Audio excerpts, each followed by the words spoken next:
The second episode of the second season of Mickey Mouse Clubhouse is actually all about the clubhouse itself, and it never really occurred to me until this point that the clubhouse has never really been a character in its own right, even though it's at the heart of everything and it's very articulate.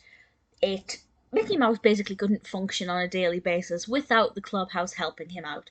So the fact that something is going wrong with the clubhouse in this episode kind of makes you stop and think about it as an actual character, as an entity in its own right. I kind of like to think of it as Mickey Mouse's TARDIS. A TARDIS that doesn't travel, but certainly a property that helps him out on a daily basis. And with this one, the handy helpers that open the door are not working. So Mickey and the gang, which includes Ludwig von Drake, have to try and work out what the problem is.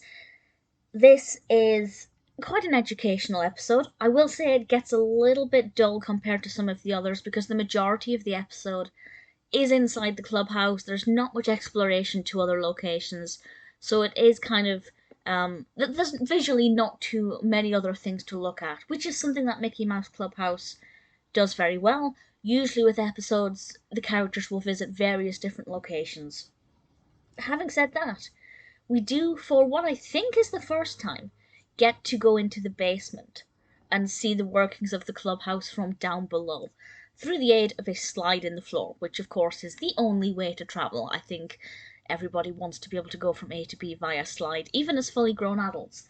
And as I've mentioned before, I am a fully grown adult. I'm not the target audience for this, but I watch everything that Disney does, and this is no exception. But I also like to analyse these from an educational perspective to see how beneficial they are for a young and developing mind. And as is always the case, it is educational. There are a lot of opportunities for interaction, Mickey asking the viewers to identify certain things. There are a lot of different numbers because of gauges, so it can help with developing understandings of numbers and patterns. It is very educational. It's not as directly educational as some, there are some episodes where we have to count money, count numbers, work out patterns, learn the name of animals. In that respect, it's not as educational as some, but it still obviously encourages children to think and interact. That's always a great thing. What I will say is, what is causing the problem? I couldn't work it out. I was pleasantly surprised. It's a fun cause of the problem. It's something that I found to be, for some reason, I found it to be quite amusing. And the extraction of that problem, pretty good fun. So actually, it's not a bad episode at all. I do think it's weird that it took us the entirety of the first season and then a little into the second season to really truly get to know the clubhouse as a character.